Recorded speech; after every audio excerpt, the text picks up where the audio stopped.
This is the Keys to the Kingdom podcast, where we explore how the psychedelic renaissance becomes accessible to everyone. I'm your host, Tammy Sanders, and I'm glad you're with us. Thanks so much for listening. In this episode, we chat with Mohawk, a Brooklyn-based advocate and activist for ending the war on drugs. This includes working for nearly 10 years to destigmatize drugs, reduce drug-related harm and risk, and educate on responsible drug use. Raised in a relatively substance-free home by parents who didn't even drink coffee, Mohawk has a productive life that incorporates drugs as a joyful, fulfilling, and expansive experience. Mohawk's keys are drug decriminalization, legalization, and regulation. If you want to use psychedelics or other psychoactive substances to enhance and advance your life, Mohawk wants your drugs to be of reliable quality and readily available.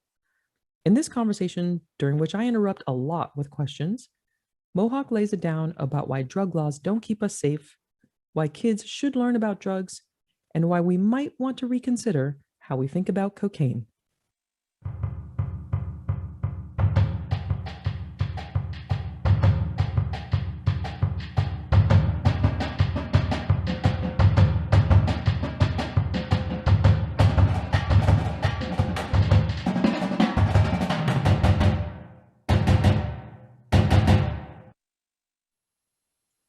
Mohawk, thanks so much for joining us. Really great to have you. Thank you for having me. Now, before we get started on the topic at hand, we'll be talking about decriminalization and various topics related to that. I'm wondering if you can just situate yourself for us a bit in psychedelics, professionally, personally. How did you come to psychedelics?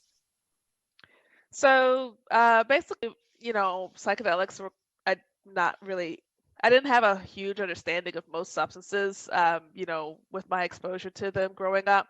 But I knew that psychedelics were around. I didn't really, gravitate towards them until I became like really, really kind of like deep into party and rave kind of settings. Mhm. So my first exposure, yeah, I guess technically my first exposure would have been MDMA, Mhm. um, because that's a very common drug used in party scenes like rave scenes where there's music and dancing, Mhm. and that type of setting. And so kind of with experimenting with that opened me up to different types of substances. So I would say that it took away a lot of the fear that I had around Mhm. using, quote unquote, like hard drugs, which, Mhm. people would consider it because they're illegal and there's so much anti-drug propaganda around anything that's illegal, Mhm. or, scheduled 1 and 2. Actually, So it took actually, away. actually, wait. Actually, before we go on, I just wanted to say a little because folks might not be familiar with the language. What do you mean by Schedule 1 and 2? If anyone were to go look up what's in the scheduled um, categories, in Schedule 1, you have things, for example, MDMA, LSD, heroin, cannabis, marijuana. Schedule 2, it's like there are some medical uses, but it still might be in the category of high abuse potential. Mhm. So cocaine is in that schedule, and I believe methamphetamine falls into that schedule as well, only because in rare occasions you might actually have some medicinal use of those two um, types of substances. But it's like it's very arbitrary. Is alcohol in any of the scheduling? Alcohol is not scheduled at all. Even though people can become addicted to it and can abuse it? Yeah. So, Interesting. Okay. like I said, it's completely arbitrary because anyone who uses something like LSD, magic mushrooms, even MDMA or these things are Schedule 1, like maybe there can be some sort of like psychological addiction to many of them, but like I don't know about you, but every time I'm doing psychedelics, I'm just like, "Ooh, here we go. Like this is gonna be Uh, a ride." Like it's not like yeah. I'm itching for psychedelics in the morning and on No, my no, lunch no. break and before No, no, bed, no, no, no. like No, it's no, I like do, I definitely do not think of when's the next time I can come completely out of my body and then float around and feel all my molecules. Because that's awesome. No, no, no, no, no, yeah. no. Well, No, not at all. apparently, according to our, very unusual and discriminatory scheduling system, they suggest that those types of chemicals have high abuse potential. Yeah. You know, Yeah. That essentially there's essentially no this reason trying to make sense of it because it's clearly biased. I think that that's the point, right? So as I was listening to you, or it's kind of like you're kind of going here and then you're going there, and where we end up is this may not necessarily be the scheduling of drugs may not necessarily be something that actually is sensible or sensical. So you could tell us what the scheduling is, but that doesn't mean we actually will really understand it. And Right. the scheduling, just to be clear, is federal U.S. federal government scheduling. U.S. federal government decisions about which drugs are legal, which drugs have medicinal use, which drugs don't, which drugs are dangerous, etc. So it even though it's formal and it's governmental, that doesn't necessarily mean it's sensible or sensical. Right. And there's Yeah. like a few ways, if we have time or interest, to discuss like kind of like getting away from that really arbitrary scheduling system. Especially if there's a lot of movements to decriminalize psychedelics or legalize the medicinal use of certain psychedelics like MDMA is well on its way, psilocybin is well on its way. Um, in some areas, it's been decriminalized already, especially plant psychedelics. But there's a few ways that we can, I guess, work with our system to try to get these things scheduled. Um, so basically, we know that the president does hold the power to be like, yeah, we're rescheduling this, or we're removing this from the schedule entirely. There can be some sort of amendment made that basically um, uses like our executive branch and our legislative branches to federally get these things like off the scheduling system or rescheduled. Well, hold on. So hold on 1 second. This is actually very interesting, and this sort of just dives us right into the conversation. And I'm good with that. We can come back to other things in just a moment. But so I did not know this, that the president can, by executive order, criminalize or uncriminalize drugs. Basically, yes. They're Interesting. not going to, so we might as well just skip on over. you there's You never know. You never know. I mean, it would be maybe if interesting we to have. had elected like Ralph Nader in 1996 or whatever, we would have had that happen. But Yeah. Well, you never know, though. I mean, you end up with your first president who's had a psychedelic experience. You never know. yeah, I Yeah. mean, I think that would not go over so well. It's one of those things that the president would have to do like on their way out of office, to be like, Mm-hmm. um, just being like, fuck it, we're sending it, like just Yeah. executive Yeah. order, executive order, It's my executive it's my order. last 48 hours. I'm out of here. Yeah. Yeah, Yeah. so either the president can be like, hey, we're just doing it, executive order. They do it all the time, especially they find ways around going through the rigorous process of figuring out if something, like how something should be scheduled. And they can do like Yeah. those emergency scheduling where it's like, oh no, 3 people died. This is a danger to society. Now we're just going to do this emergency scheduling while we figure out whether or not we want to like change the scheduling of it. Yeah. A lot of times they just say, this is too close to this other drug we've already scheduled. Mm. And we have a blanket law that basically is called the Analog Act, I believe, where if it's kind of like remotely similar in like preparation or molecular structure, like um, and like effects, they could say, oh, this is very closely resembles MDMA or Yeah. something that's Schedule 1. So that means that's also Schedule 1. That is Okay. so vague. Like you could Yeah. get away with calling everything, oh, this is MDMA like or Yeah. LSD like Yeah. This or vaguely resembles some opioid other. like. Yeah. This vaguely resembles some other drug. So we should put this. We should schedule this drug and make it essentially make it illegal. Yeah, so that's what Yeah. happens a lot. And that's why, for some people who are aware that we have so many weird, you know, novel psychoactive substances, as they call them, it's like just popping up, like random stuff we don't know about, just because folks who are creating these illicit market substances are just trying to get around the laws. So they're like, Yeah, well, we'll gotcha. tweak it a little bit, make it something that's too new for there to be legislation around it, and circulate that until law enforcement picks up on this. Yeah. And then when It they seems, do, they ban that. It's like a game of whack-a-mole. They're yeah. like, well, we'll just tweak it some more, and just now it's got an extra, molecule, and looks. It's just, Yeah. it's a pretty chaotic system right now.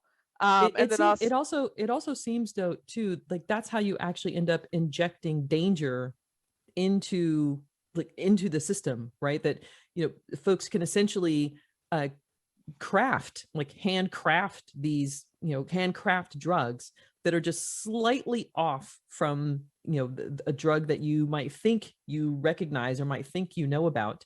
And so you're ingesting something that is supposed to be like something else, but it's just different enough to introduce some new risk that you otherwise don't know about. So it's interesting because I think these laws are, well, I'm not going to speak to people's, to sort of people's intentions, but there's the supposition that the law is there to keep us safe. And yet it does seem that there are several facets in which the law actually exposes us to more risk and danger.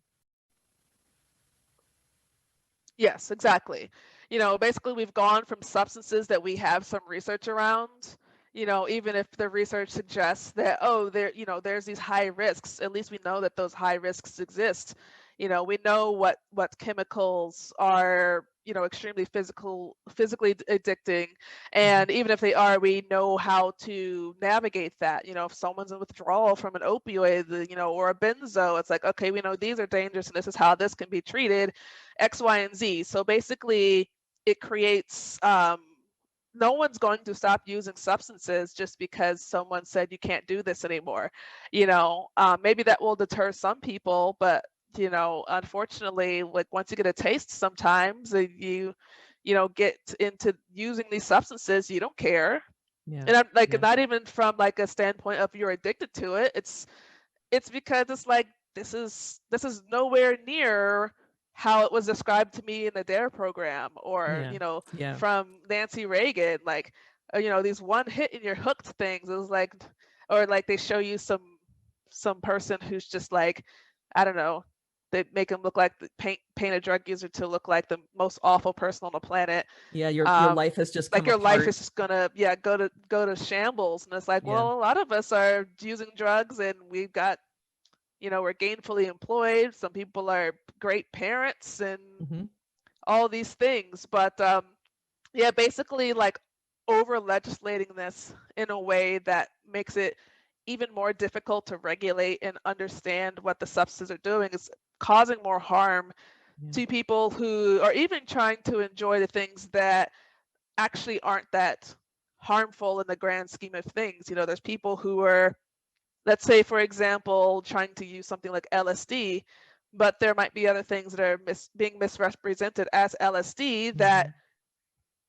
you might not want to take 3 or 4 hits Yes, of, which exactly. would maybe be fine for you with the LSD, Yeah. but not if it's, for example, like 25I Inbome, which is like a whole other class of drug, and could be far more dangerous. And people have definitely died from ingesting things of that nature. And maybe you were just trying to unpack some trauma, Yeah, like exactly. you weren't Exactly. trying to do Yeah. anything wild. You were trying to heal yourself and ended up with a bad batch or a Yeah. misrepresented chemical, and Yeah. you Yeah. know um, Understand that. Understand that. had a very negative experience or even a deadly one. Yeah, for sure. It's interesting too because, I will say for me, the first that I heard of LSD, I didn't decide that I didn't want to use LSD because it was illegal. That never crossed my mind. I was like, I'm not using LSD because that sounds crazy. And I didn't know anything about it. And, the only information that I ever got about it was, someone's bad trip. So it is interesting because I do think that people's experience, and shared experience has, as maybe as much weight, if not more so, on people's decisions about drug use. And so if we could actually craft and share experience that's actually productive and positive, we might actually instigate productive and positive drug use way more than laws or regulations would. Right. And that's something I'll definitely kind of go more in depth with. So, we know that the president can sign an executive order. Congress can also pass laws around it, but you've got 400 whatever folks being very useless right now. So again, an option that's probably not realistic in the current administration. I'm not gonna argue with you about that. Let's just move on. If I'm offending anybody out there, come talk to me. I have lots of opinions. Just go talk to Mohawk. This is not a political conversation. This is a conversation about psychedelics access, and we're trying to figure out. The reality is we don't have access because, hey, people are just dragging their feet on this. It's been proven time and time again, but unfortunately, not everyone can agree. Some people are rooted in the stigma, perpetuating that. But yeah, those are two ways. You could sign petitions because if you reach a certain level of signatures and stuff, at some point the White House has to review it. That is a route we have gone with other things like there's the RAVE Act, which is a unique piece of legislation in the United States that basically, and this is more related to kind of like bars, clubs, venues, nightlife spaces, businesses, that basically tries to say, hey, if you seem like you're condoning drug use in your space, like in this place of business, then basically you're going to be regulated like you are running a crack house. Like it's literally an expansion off this law that we have called the crack house law that they don't want people congregating doing drugs. Gotcha. So that's why we have lots of things going on. So it's to prevent people from congregating and engaging in drug use. At least that's their that's how they think that works. Okay. And by they, you essentially mean lawmakers, lawmakers and law enforcement. Yes. So there's not really been much, the law's not really been used to prosecute anybody, but it's still there and it instills fear in venue owners, particularly because people use drugs at parties. People use drugs in not even just parties, like what if there is an integration circle or something, people are kind of congregating to have healing experiences. Like any of those things could end up if somebody wanted to make an issue of it, so like a rave party and a healing circle would be treated exactly the same. Yeah, if they wanted to use that law to do so. And that law, by the way, was it was written by Joe Biden, unfortunately, in like 2004, and he like snuck it in with the Amber Alert, which is obviously has nothing to do with anything like drug use related, and was able to like pass it as like some sort of like, some sort of wave of other political thing they were doing, like a legislating thing they were doing. Nobody wanted to pass that law, but he snuck it in with something that had to do with children, which is what they do a lot, by the way. If people are not aware, they always find a way to make something about children, and then it just sweeping votes for whatever that is. I mean, come on, Mohawk, who's not going to vote to protect the children? What kind of monster are you? Of course we're going to protect the children. Children should be on drugs. No, I'm just kidding. Oh my God. Parents should allowed to be to do drugs. Well, let me actually come back to that. So I'm joking, but sort of not. Well, because honestly, you're not. Like you really aren't. So let's talk about that for reals. Let's talk about that. So did you grow up with parents who were involved in drugs? Did you grow up knowing people who were involved in drugs? Like how do you get to your evolution or your shift in perspective around engagement with substances for people young and old? It's an interesting journey. My parents both did not touch any substances, at least like not no alcohol, no cigarettes, no alcohol, no nicotine. They weren't even prescribed anything, I mean, unless you want sugar, like sweets, if you want to like go towards kind of like natural substances. They don't even drink coffee, energy drinks, no caffeine. So Who both are my these parents people? were, Who raised I you? think they're people that honestly would benefit from psychedelics, but you know, that's another conversation. Okay. But they, you know, different lifestyles. My dad Yeah. is from Memphis, Tennessee, from like a low income family, and Yeah. you know, parents who didn't get through school at all. I think Yeah. my grandfather had third grade education, and my grandmother was maybe 17, or sorry, seventh grade education. So, Yeah. you know, just Yeah. like sort of like that's end of the spectrum. And then my mom comes from a very educated family. Grandfather, you know, my grandfather was a college professor and a local politician, and the mother was, you know, my grandmother was a like a high school teacher, I believe, or some other academia. So you Opposites know, attract, girl. complete Opposites two attract. two completely opposite folks, but both of them were, you know, at least in my lifetime, you know, I don't know what they were doing as teenagers or young adults, but in my lifetime, they never used substances. Yeah.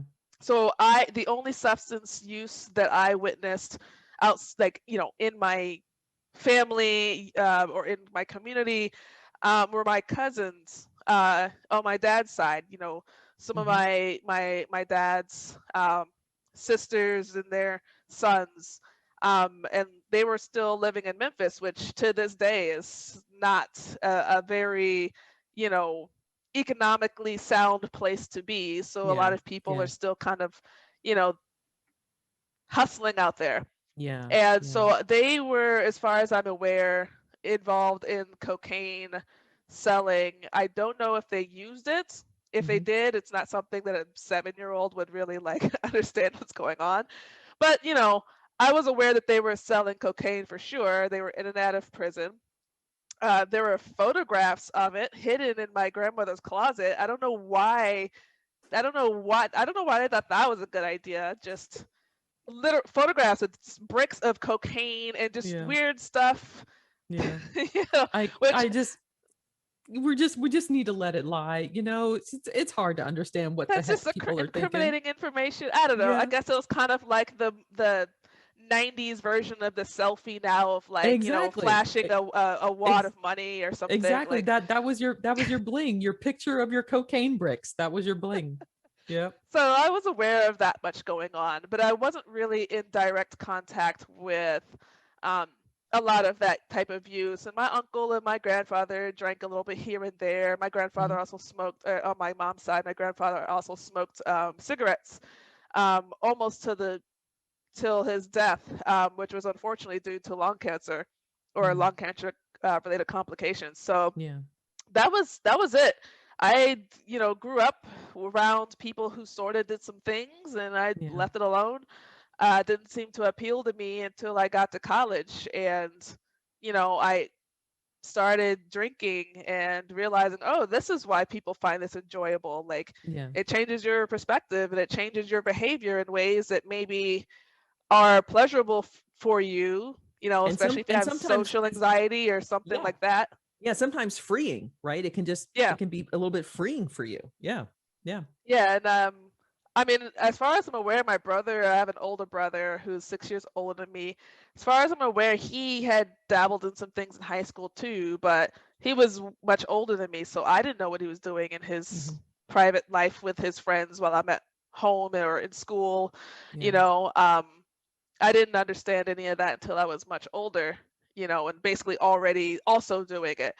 So Yeah. No, it's no, interesting that it basically took me doing drugs to be like, wow, okay, this makes like no one told me about any of this. I had this all wrong.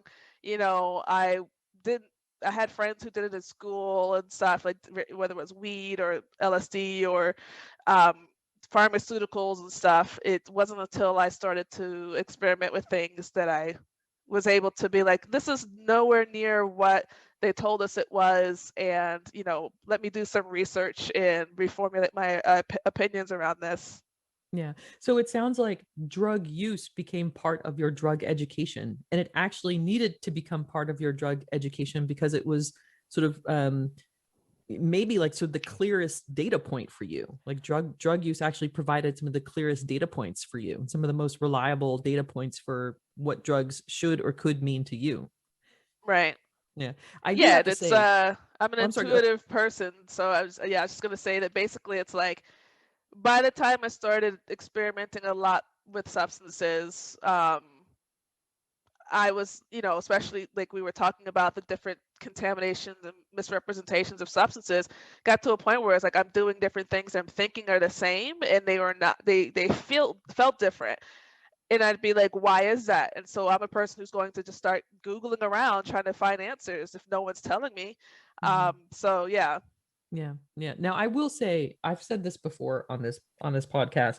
I don't understand how you were standing up when you did MDMA, because the 3 MDMA journeys I had, I mean, I couldn't even get myself to the bathroom, like, Oh no.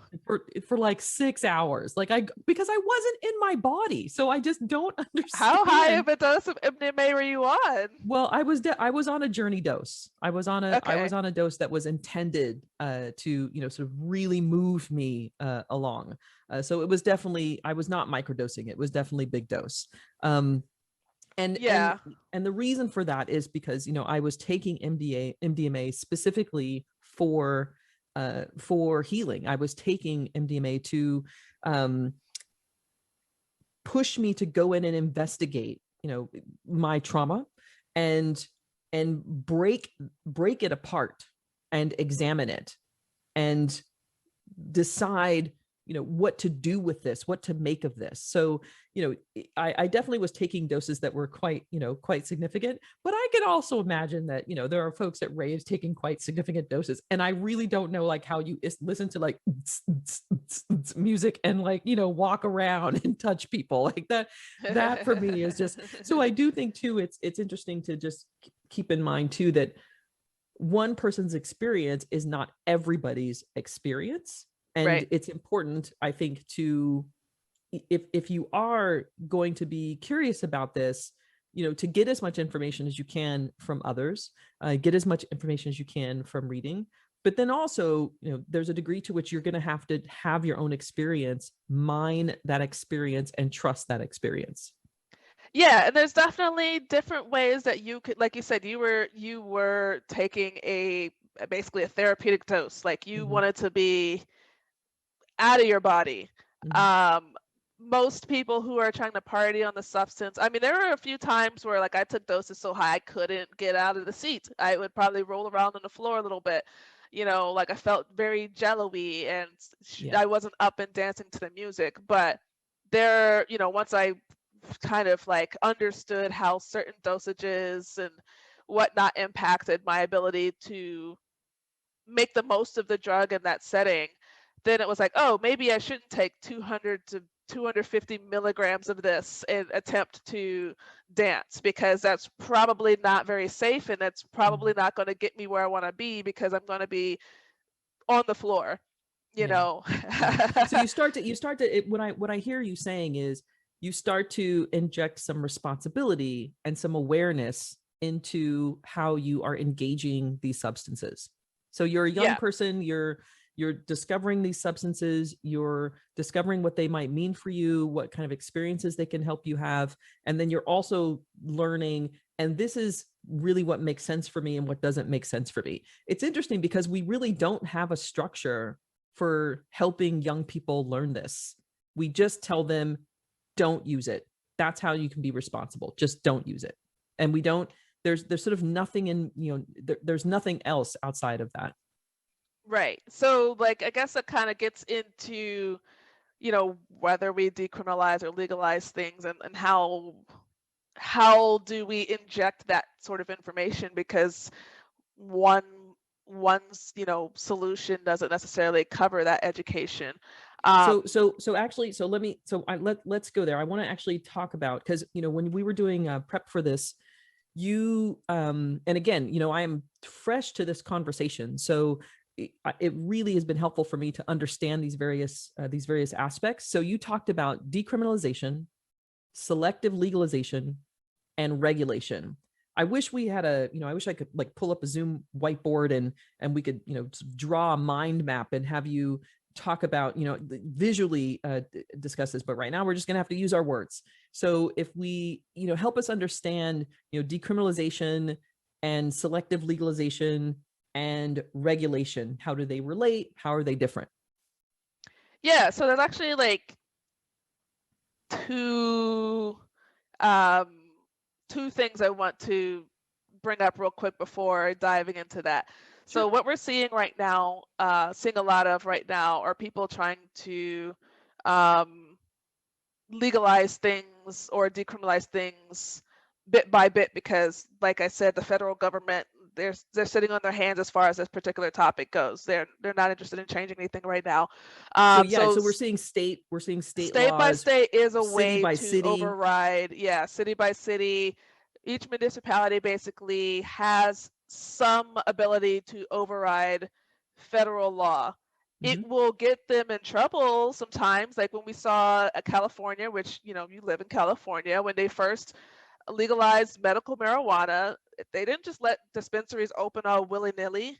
They were sitting in federal folks. They were trying to enforce the system. Even with alcohol, probably a lot of people my age don't know this, being Wait, and born in the what is 80s. your age? I'm 33. Okay, So folks 33. who were born in the 80s, basically after the the legal age for drinking raised from 18 to 21, Mhm. that was, I believe, 1981. So a lot of people who were basically born in that time period or were too young in that time period to understand law, like drinking age, because they were not legal, may not have realized that you could, when you were 18, buy what they consider like light alcohol, like I think beer and wine. Mhm. 18-year-olds could buy and consume it. Um, and it wasn't until, like, I believe 1981, when there were a lot of drunk driving incidents, that they decided to federally say, this is going to be the law now. Everyone needs to raise their drinking age to 21. I think there's like 2 states that still have like slightly different Hmm. legal, like, regulation around it. I don't know if it's all of Louisiana or just specifically New Orleans, but they will I allow gotta look this up. yeah, they will allow, I think you can, if you are with adult, you can technically consume alcohol, I think, in establishments. Like if you were around the presence of adults, Mhm. there are some places that allow you to do that. I think if you're at least on your property and supervised, like a lot of states were like, nah, we're not doing that. We want people to still be buying alcohol. That's like, maybe that bolsters their economy. But the main way that the federal government was able to get most states to just comply without resistance was saying, we're going to stop funding some of your public Mm. services. So like roads and things of that nature, things that would like cripple the Mm. infrastructure of a lot of places if they lost federal funding. So like, Gotcha. yeah, Yeah. fine, if you don't want to raise it to 21, like, maybe a parent that's just like, look, if you don't clean up your act, if you don't get good grades this semester, we're taking away your allowance and you can't play Yeah. your Xbox anymore. So Yeah. that's what the federal I'm government actually just did. I actually just pulled this up. So Louisiana's drinking age was raised to 21 from 18 in 1986, even though the law changed, as you said, in the early 80s to avoid losing federal highway dollars. But a loophole made it legal for bars and others to sell alcohol to those under 21, which still sort of complicated enforcing the law. So they raised the drinking age, but you could still buy it. So you couldn't drink it, but you could buy it, because that makes sense. It's So the number of states did that. I mean, hey, it doesn't have to make sense. They get the I money and know. they get the taxes. Yeah, So no, that's it's a good like, yeah, you point. can That's a good buy point. it, but you can't drink it. Wink, wink. Yeah, Like, yeah, yeah, sure. gotcha. But there's lots of loopholes like that, and we're seeing a lot of that. I think right now we have about 35 states with some sort of like drug policy reform going on, which is a pretty big deal, Mhm. considering that just eight-ish years ago, like California was the only one that Mm. kind of had this going on. And like even just getting CBD was still kind of like it's questionable, just because they were trying to treat CBD like it's just weed, and it has psychoactive properties. But yeah, like state by state is another way that things are kind of like piecing together. But as you can see, like some people do what they want with it, and that to get everybody on the same page, it's going to take a lot more than every state like handling it however they feel like handling it. Yeah, so even so I want to just kind of add, I think, kind of refine that point a bit. So even though it is definitely progress to have Santa Cruz and Oakland, Denver, or DC, like to have these individual places make decisions around decriminalizing these substances, the patchwork maybe doesn't necessarily hold if the federal government does decide to step in, which I think I did remember hearing or reading that the federal government, that there was some sort of explicit statement from the federal government that they would purposely not step in. Like at least like right now, like the federal government is going to purposely step back. But even then, it's still just creates like a lot of unevenness and a lot of unreliability around substances, is what I think I hear you saying. Yeah, basically. And I think that they kind of had to step back because it's unconstitutional. States are allowed to do that. Well, I mean, we end up in a tiff about it, and it goes to the Supreme Court. Yeah, and I think that they would still be like, this is unconstitutional. So that was like a waste of everybody's time. But yeah, so basically we've got this patchwork going on. I mean, like, for example, like my brother lives in Boston. It's legal to buy cannabis recreationally in Massachusetts. And I'm not a heavy cannabis user, but I enjoy it. And I'm very particular about what I want. I want to know exactly the strain and how the effects are, the right type of topical rub or whatever. Like I'm very particular because otherwise there's no regulation on what I'm getting. I don't know if it's going to be a indica or sativa or even like a synthetic cannabinoid that isn't even actual weed, so I go up to Boston. You could be using carpet fibers. You have no idea. Right. I go up to Boston and just, I see my brother, my nieces, I grab me some nice recreational selection of regulated weed. And people are like, why would you do that? And I'm like, well, first of all, I like seeing my family. So second of all, like I get to go into a store and like have a conversation about my weed, just like I would have a conversation about like, what the soup of the day you recommend or something, you know what I mean? Yeah, like absolutely. It's good for me to know what I'm getting because I'm the kind of person who's very sensitive to weed. And if I smoke the wrong thing, I'm very uncomfortable. So I'm not going to trust Bobby on the corner or whatever, He'll tell me it's X, Y, or Z and it's A, B, and C, or he doesn't even know.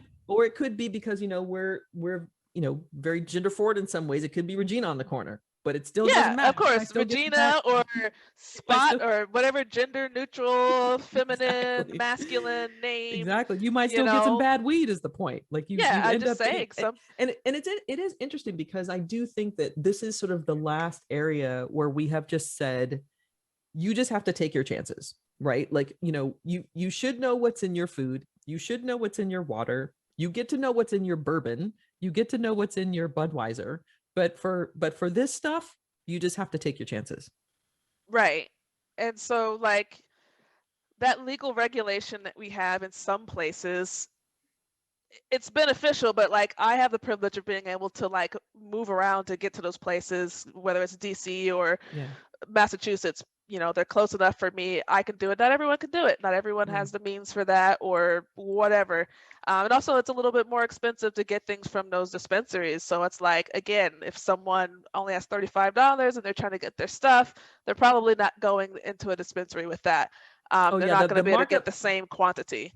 I'm like hurt, like it makes my eye hurt. The markup on my CBD oil right now that I use for joint inflammation, it's 4 ounces and I pay $130 for this right now. Yeah. But I pay $130 for it because I can go into a shop, ask an educated, experienced person who has a package that I am hoping is regulated, and that what's in that package is actually what's going in my body.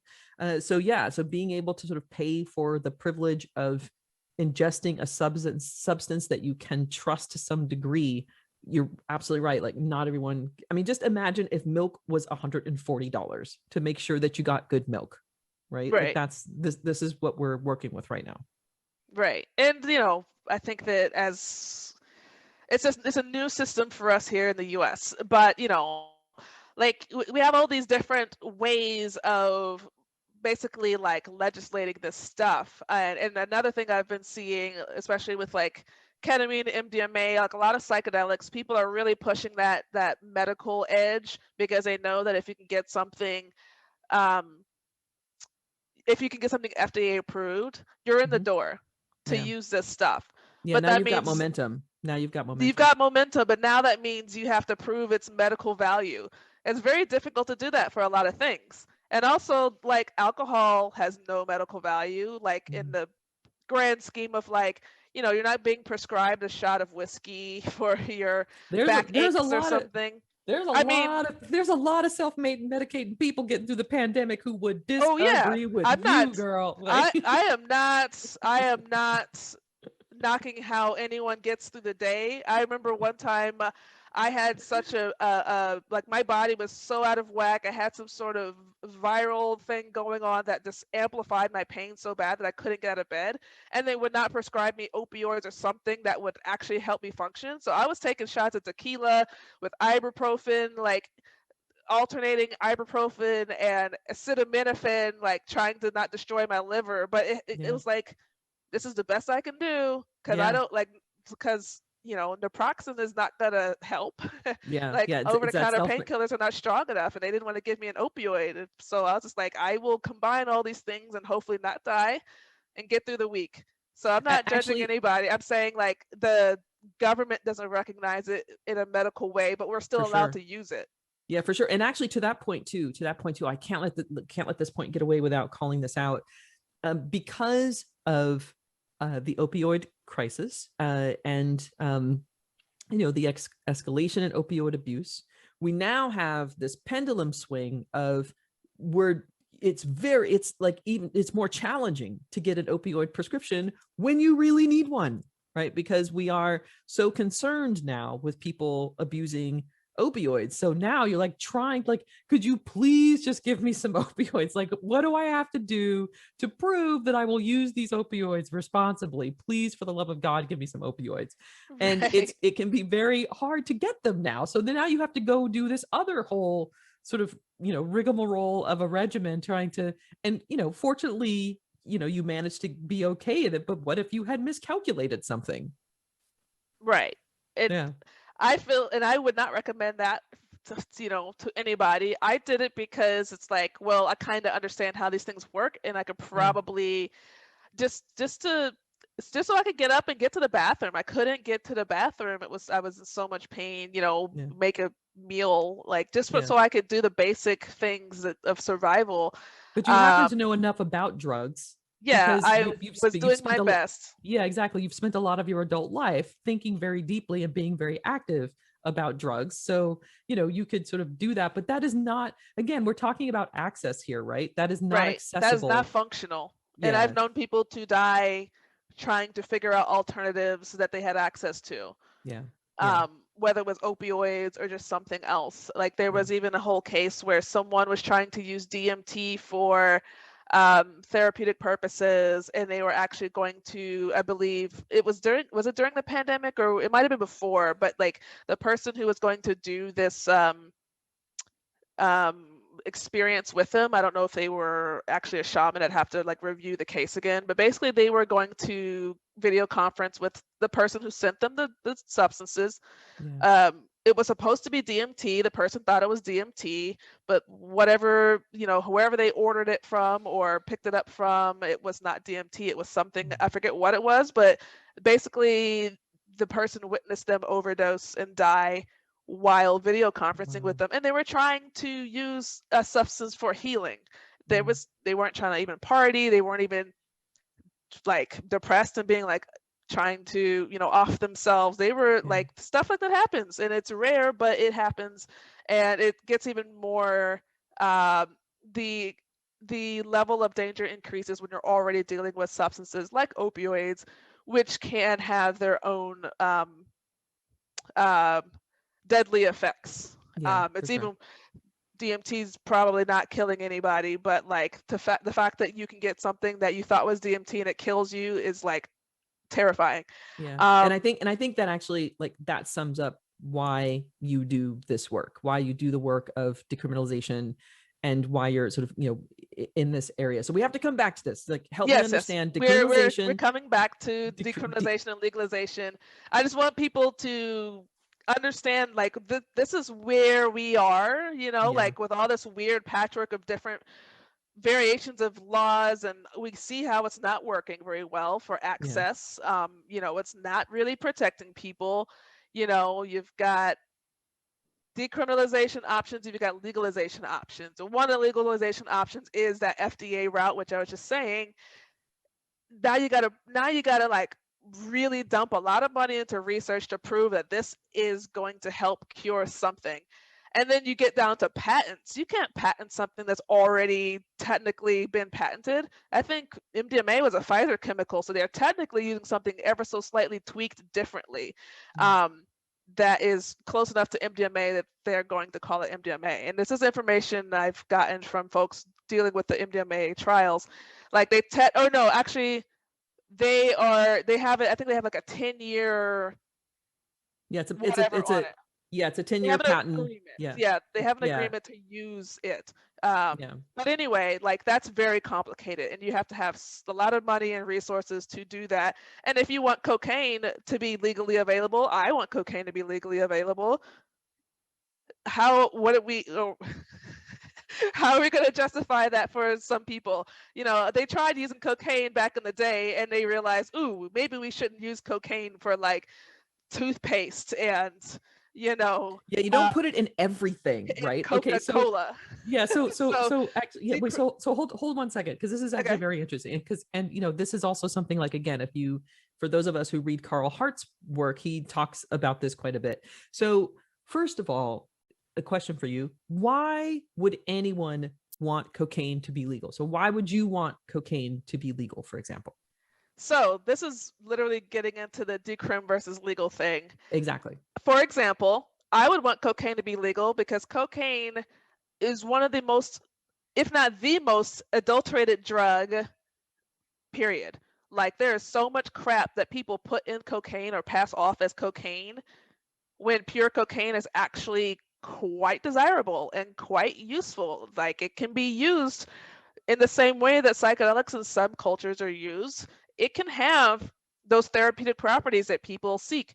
What people don't know about cocaine is that it's what's called, ooh, let me not get too deep into that, but basically cocaine is in a category where it hits all your mood regulating receptors. So Mhm. that's your serotonin and dopamine and norepinephrine, which is Mhm. like was related to adrenaline. So it's Mhm. hitting all these mood regulating receptors, which obviously is going to feel extremely pleasurable. So does ketamine. It does Mhm. it in a more unbalanced way, but it has the same action. So Okay. it's like an imbalanced version of the same thing that cocaine does.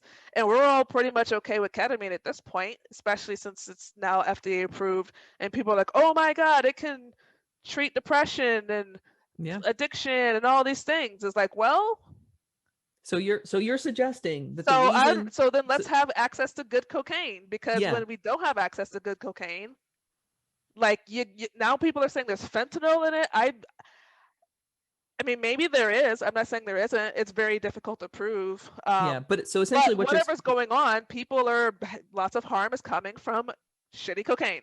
yeah, So gotcha. I would Gotcha. want So that regulated. I'd rather gotcha. people have legal cocaine where you can, just like weed, walk into a store and be like, yeah, I want this brand of cocaine. I hear good things about this brand of cocaine, Gotcha. like in the Gotcha. 70s or whatever, and you get your snazzy like elephant tusk. I Hmm. mean, not that I'm advocating poaching or anything, but back then it was like a luxury thing of like, ooh, I have this fancy accessory for sniffing my cocaine. Yeah, I'd gotcha. rather people have access to that and know that their cocaine's not full of baby laxative and Mm, fentanyl or amphetamines or other things that just are going to have this dangerous, potentially more dangerous effect.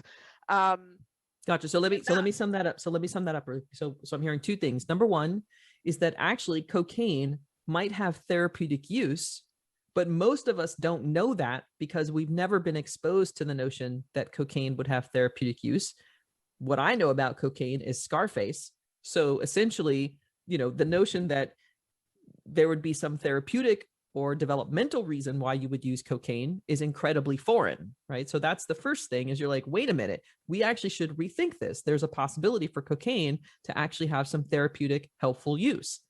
The second thing is, and because there is a good reason to believe that cocaine might have therapeutic use, you want to make sure that you're actually using cocaine and not some knockoff, you bought it in the back alley on Canal Street, God only knows what's in it, substance. You actually want the substance that would actually really help you therapeutically. So for you, you're saying legalize cocaine so that we can essentially regulate its production and make that production consistent, make the quality of it consistent, and people can use it therapeutically.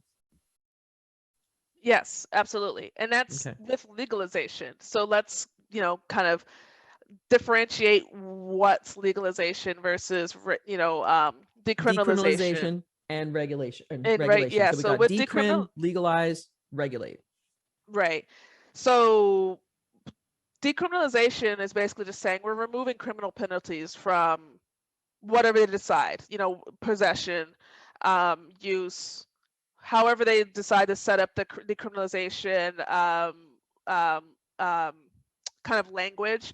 But basically they're just saying, we're not going to send you to jail for X, Y, and Z.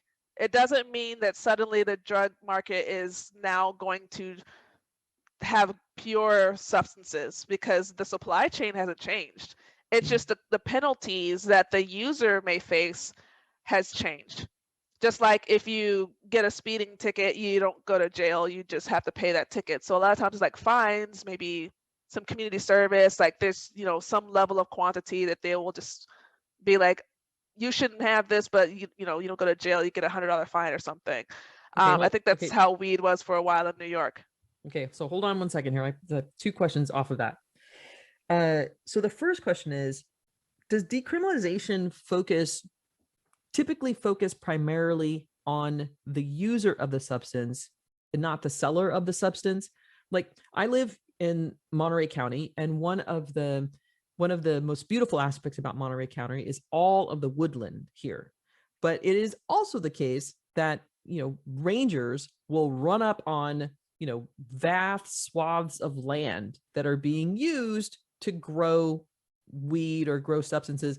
And those vast swaths of land are not owned by everyday people. They're owned by the cartel. And so it can be very dangerous to be a backpacker or a hiker deep in the woods here, because, there's still this sort of, there are still criminal elements engaged in these substances, even though these substances have been decriminalized. So that's been a little bit of confusion for me. So I'm curious, does decrim focus mostly on the user, not the seller? Like, how does that work actually? Yeah, so that's actually a really good question and a really good kind of distinction, is that I have yet to see decriminalization focus on removing the criminal penalties from selling it. It's still illegal. They're just saying whatever they deem personal amounts is what is now not going to come with a potential jail or prison sentence. So basically, for example, I think I'm going to use like a legislation that's happening right now. Like, decriminalization is not really fully a thing in New York. It's being worked on.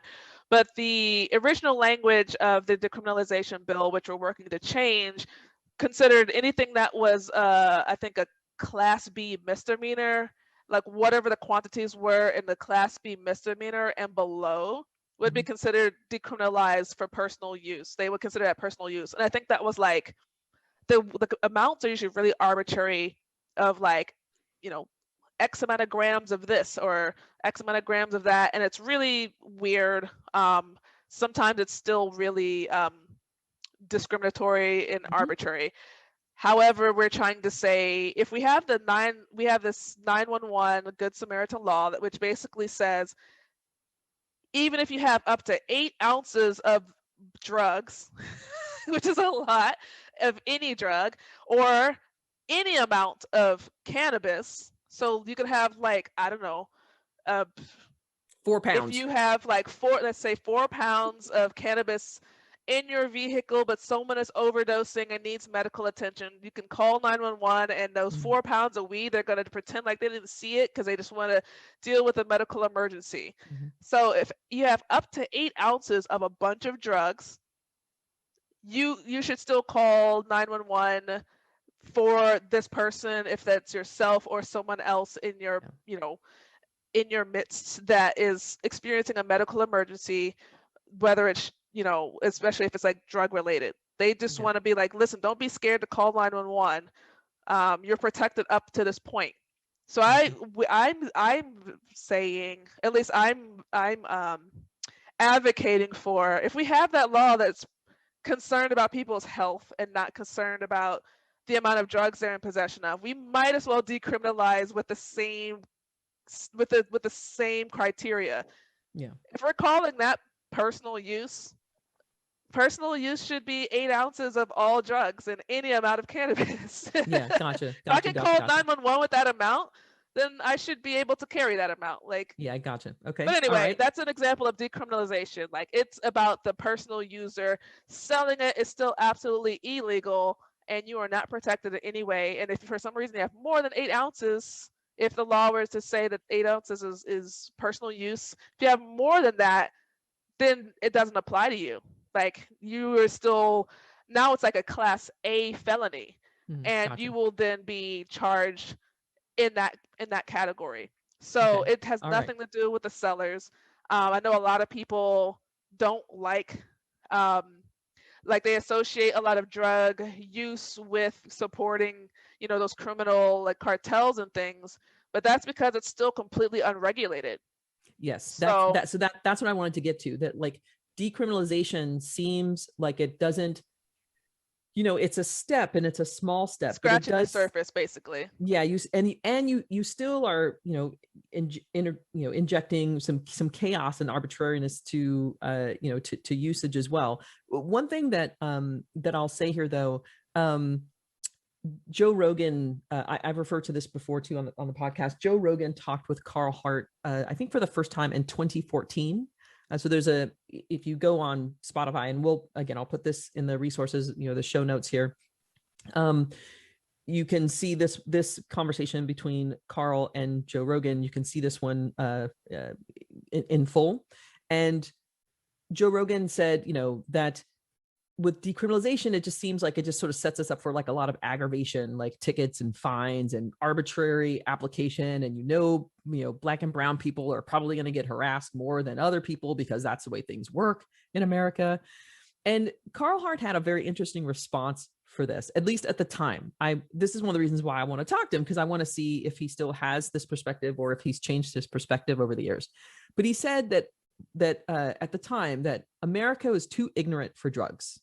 We were just so uneducated and so sort of like inept with dealing with drugs that if we just legalized drugs, if we just skipped decriminalization and went to legalization, that every societal ill that would exist would be ultimately blamed on drugs, and then there'd be this backlash. So for him, he wanted to see the steps of decriminalize, then educate, then legalize. I wonder if you have that same perspective. Firstly, it's a long time from 2014 now. A lot has changed, but also, there's, I think, maybe, generational differences as well. And, just with your own experience. So I just wonder what you think of that. Yeah, so I definitely agree with him, both in the context of like we're as a society not really prepared for that. We're already seeing it to a degree. So for example, Portugal has decriminalized all drugs. Like that happened like 25 years ago or something now. Wait, did they Did they decrim or did they legalize them? They decriminalize all of it. Okay.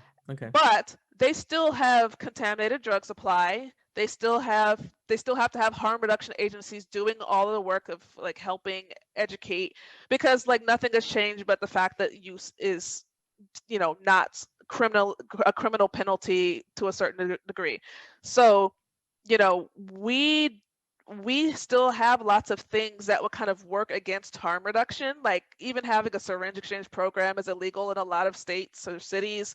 So like even if we decriminalize everything right now, we're still not having the conversations we need to have to help destigmatize and educate people around safer drug use, awareness to these things. Like I said, like someone they weren't aware that they could get DMT that wasn't DMT. Things That like could that kill you. happen.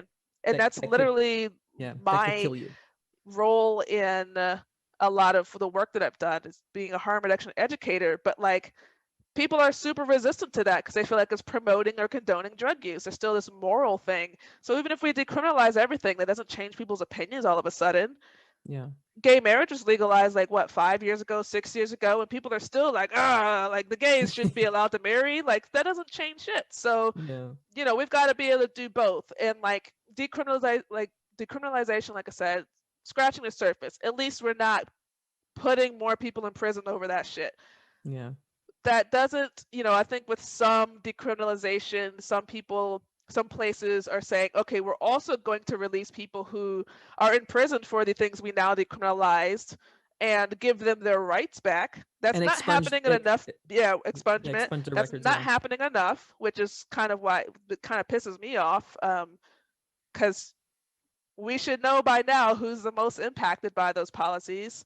Yeah. So just being like, okay, cool, from here forth, this isn't an issue. Yet there's, I don't know, millions, most likely, of people sitting in jail while other people get to like now openly do this. Yeah. Yeah. That's so I think that it's interesting because the question then becomes, well, why decriminalize, right? If we're going to have all this aggravation, if cartels can still, make it dangerous to be in the woods, if we're if we still will have unreliable and potentially dangerous supply, why decriminalize? And it does sound like one of the biggest reasons to decriminalize is around equity in relation to drugs. Like we should actually like free people from these prison records that they have, get them off parole.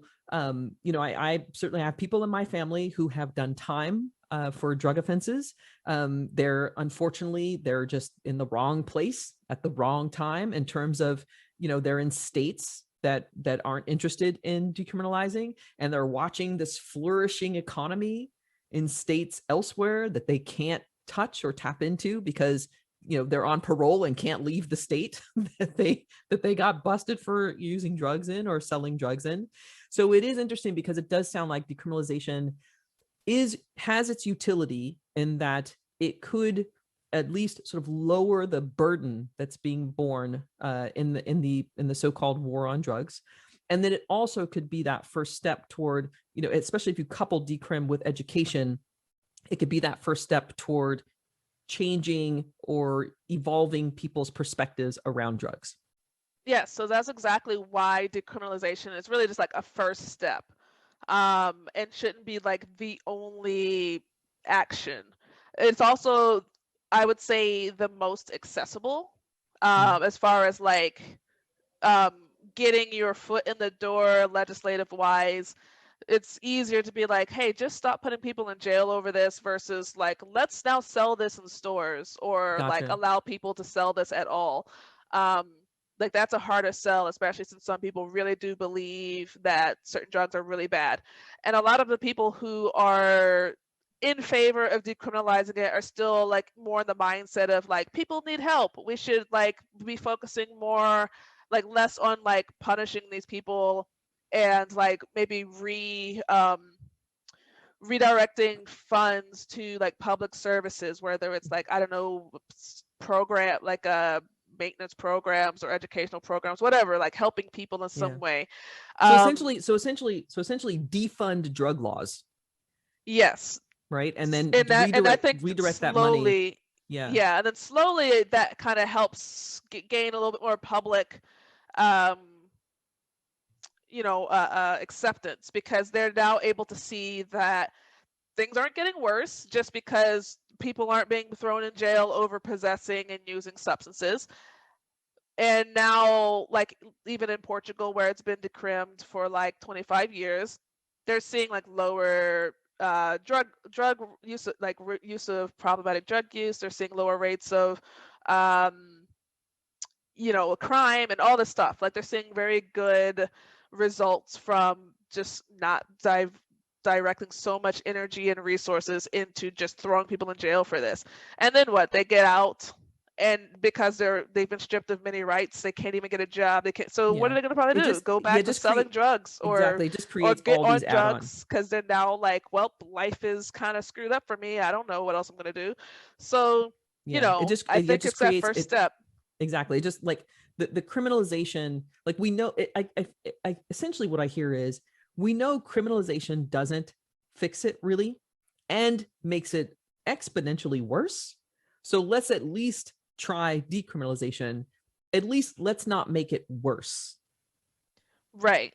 Yeah. And with that happening, it's like now you have the opportunity to have more open conversations about educating. Because right now, like I said, I do a lot of this harm reduction education, and a lot of my stuff, a lot of my work revolved around doing so in kind of more social, recreational spaces.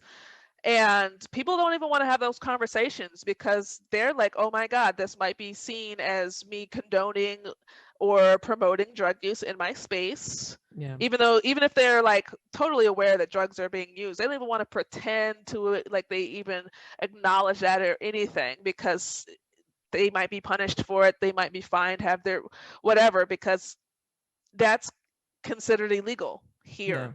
Yeah. So, at least decriminalizing it, that has to happen first, so that having these conversations feels safe. People don't want to talk about illegal drugs because it's illegal, and that, like, a lot of people don't understand how surveillance tends to work sometimes. So people are just like, they don't know if they're like, if they're texting someone about this information, that now they're going to have their phones tapped or something. People are Absolutely. very paranoid about that, and Yeah. rightfully so in some cases, because like you've got Facebook and Google and all these platforms that have these messaging services that your data is not always private. Yeah. Um, Yeah. So so yeah, so just taking away the criminality so that I just like there's just one less thing to worry about. So now we can actually focus on let's have a useful conversation about drugs. yeah, then it becomes Yeah. acceptable. Yeah. Well, maybe not acceptable to some people, but then it just becomes It becomes accessible. possible. It just becomes a Yes, little bit more, a little possible. bit more possible. So we're coming to the end of our time, and I have a couple more things I want to ask you really quickly. Just a couple more pieces of conversation I want to have with you before we close. Here's the thing. So we haven't touched on it. I'm not going to go into great detail about this. I'll put some information in the show notes, and I'm sure you have some statistics too about how people of color, BIPOC people, we bear the brunt of the casualties in the war on drugs. So there's obvious clarity why Black and brown people should care about decriminalization. But why should if you're a white dad in suburban St. Louis, why should you care about decriminalization? For example, like if you're not sort of in the group that has really had to suffer from this, why should you care about decriminalization? And in fact, like these laws are protecting me, they're keeping my community safe, why should I want to decriminalize? Well, they're not actually keeping their community safe. That's a facade for sure, because I'm sure a lot of these people in the suburban areas have kids that end up using these substances and are in, find themselves needing help around it because of whatever factors. So you're not being protected just because these things are illegal. That's a misnomer. They think that they might think that, oh, anyone who's using this is just a criminal and they're a bad person. They're probably going to rape and kill and steal or whatever, which Pillage is and just, plunder and yeah, which is like stigma that had been perpetuated by the government. None of those things are true. But when suddenly it's their son Timmy who's got an opioid problem, they're like, oh my God, we need like everybody needs to carry naloxone now, and everybody needs to help them, get them into recovery, support them. because it doesn't, like, white folks use substances just as much as their Black counterparts. There's statistics around that. I think Carl Hart also talks about that as well. So that's that's a provable fact. Y'all are using drugs. If you're a white person in suburbia, your neighbors are using drugs. People are using everyone should be allowed to use drugs. Yeah. Period. And I didn't quite get the touch on it, but I can like kind of give some things for people to mull over. The differences between regulation and legalization. Like, oh yeah, no. Let's do that. Let's actually talk about that a little bit. Yeah, let me just quickly say that, for example, like something that's familiar to a lot of people so the FDA, regulates things from a legal standpoint of like medical stuff. But also like food packaging and things of that nature. That FDA exists because people were dying from like shitty food, like back in the day. And God only knows what was in your food. Oh, like it would be like mercury, arsenic, whatever. Yeah. They were. That's why you have to pray over it, Mohawk. Yeah. You gotta pray over everything you eat. Stuff. In my family, you better pray over what you eat. You don't know what's in that food. But that was because it was completely unregulated. And then they were like, we should regulate this a little bit because there's no reason for this. You could whatever. But like, for example, they don't really regulate like supplements. But there's still things that are required. You can't just put a supplement and be like, this will cure everything. Yeah, you have to have a little statement. There's got to be statements like that's regulation. Like a statement of like there might be some pricing regulation, there might be tax regulation. You might have to disclose, ingredients. The packaging has to be consistent with if it's like corrosive or something, you got to say it's corrosive. Basically those are different types of regulation, even though the FDA is like, we're not going to try to, we don't care about testing this to see if this is going to kill somebody. Just make sure you label your package this way, or and don't make ridiculous claims. So that's a type of regulation which we see happening in different ways. Whereas when it's legalized, now there's like a much more of a structure around it, kind of like with alcohol. Because with alcohol, like without any form of like legal regulation, something a little bit more, I guess, sort of like they make sure that you're able to consume safe enough, safe alcohol that's not going to make you go blind or die like they did during Prohibition, and that you have to be 21 to purchase and consume it. For the most part, but it's legal to do that. So it's those requirements. It's legal to sell it as long as you do all these things. It's legal to purchase it as long as you meet this criteria, and that is the standard across all alcohol production. Got it. So it sounds like there's a combination. If we think of alcohol as an example, there's a combination of legalization and regulation that comes together with alcohol, right? Yeah, because now you can open a business around alcohol. Yeah. Especially like there's different requirements for if you're selling beer, wine, or liquor, or all three, or just two, or it's dine in versus carry out. There's all this regulation around it because it's this legal system that is sanctioned by the government, and they get their taxes off of it. Got it. Okay. All right. Got it. So that's kind of that parsing out between decriminalization, which is the removal of certain penalty, legalization, which is the allowance of engagement, sale, etc., and then regulation, which is sort of the rules around what you talk, how you can talk about your product, or how you package your product, or how you price your product, or what goes into your product. Yeah, basically. All right. So I have a question for you then around, so we are in March 2021, for future reference, and California has just introduced a bill related to psychedelics. I think it's to decriminalize psychedelics.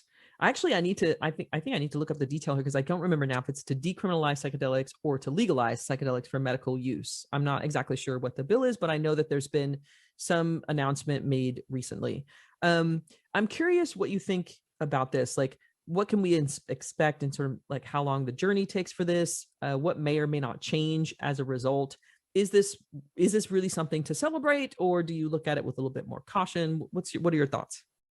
I'm definitely a person that looks at these types of progress with caution, and I do want to acknowledge it as progress because it's better than where we're at. I just think we're not. I just don't think um, I don't think we're demanding enough. Like I said, all this piecemeal stuff, all these different ways. We're like trying to use this broken system to get the things that we want, and it's like only benefiting certain people. It's not if it's not expunging criminal records and all this stuff, like we're still losing. Gotcha. So, and I just pulled this up. So, new California bill would decriminalize psychedelics and expunge criminal records. Okay, but who's really been criminalized heavily over psychedelics? I mean, like, not saying that people have not gone to jail for it, but like, Yeah.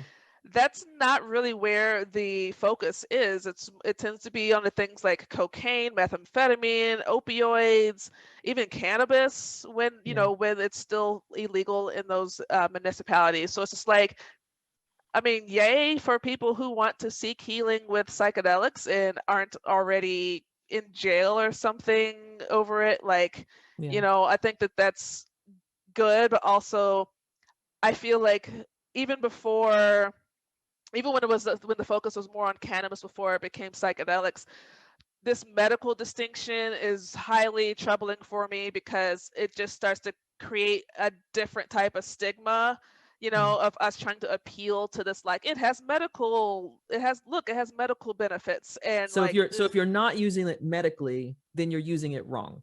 yeah, either you're using it wrong, or if it still doesn't have medical use that's provable, then you're not supposed to be using it. Like I want people to be able to enjoy whatever the hell they want to enjoy. Like it can, like literally, I want you to be able to have legal cocaine. I want you to be able to have legal opium, all those things, because And you don't think society will go to hell in a handbasket if we've got legal cocaine and legal opiates? You don't think so? Like I I want to want give you everybody. I want to give you the final word Just on this. just look up Uruguay. They have Okay. never regulated substances, and tell me where the societal decline is in Uruguay. They're also the first place to fully regulate for adult use cannabis in 2013. I want to see where the decline is. We were also considering cocaine, and they might still get there. So, because for them, Uruguay is like sandwiched between like Brazil and I think Chile, like somewhere like they want to basically just be like, we don't want cartels running the show here. Like that's dangerous for people. We want people to just do the stuff, and if they're doing the stuff, why not us benefit? Like that's kind of that was another thing I meant to say about the people in suburbia. Like you are paying taxes to have law enforcement waste their time with this type of petty crap. So if it's not protecting you, then why are you wasting money on it? So if we could basically just say like alcohol or even tobacco, anybody who wants to use this, you pay this money and the government gets some taxes. Maybe that will fund our schools better. Maybe that will give us some good roads and healthcare. Like if we're like, where are we going to find the money to give people free healthcare? Maybe sell people drugs. Interesting. Just a suggestion. This is really interesting. Where are we going to find the money to give people good healthcare? Sell people drugs. Let people do drugs and stop wasting it on throwing them in jail, and then like it doesn't even stop people from doing drugs. Yeah, interesting. We've wasted billions of dollars on the drug war. So if you're a Republican and that makes you in like wasting money and heavy government involvement makes you furious, well, you should be furious that we're wasting all this money on law enforcement to do something that isn't helping anybody. Yeah. So essentially, if you're for small government and fiscal responsibility, they need to get in touch with you and start working with you on libertarians and folks. just leave people alone. Let them do drugs. Maybe you're not for the legalization of it, but at least decrim. Yeah, gotcha. All right. Mohawk, it has been really interesting to talk to you for sure. You've given me a lot to think about. And hopefully you've given folks a lot to think about especially with regard to access to psychedelics, because essentially decriminalization is about leave people be and let them heal. And, if and whatever that looks like, whether, that healing is from psychedelics or that healing is from drugs that we wouldn't normally think about, like cocaine, leave people be and let them heal. And I think that's certainly an important message for access. Thank you so much for being here. Yeah. I actually look forward to talking with you again. I want to see where this is at in 3 years, for example, right? And maybe we come back and have another conversation. What do you think? Yeah, let's see what's going on. 3 years, I might have abandoned the United States. I'm going where the drugs are at. We'll see. Let's hope that that doesn't have to happen, But tired. I should be allowed to do drugs. I'm in my mid-30s. Come on, let's go. All right, I hear you, girl. I hear you. All right, well, let's get to it. Keep doing the good work, and let's see where it gets us. Until next time. All right, thank you. Thank you. That wraps up another episode of Keys to the Kingdom. Thanks so much for listening. Check out the show notes for resources we discussed, and follow the Keys conversation on Twitter at psychedelics.key. Until we meet again, remember, you are connected, you are love, and the kingdom is yours.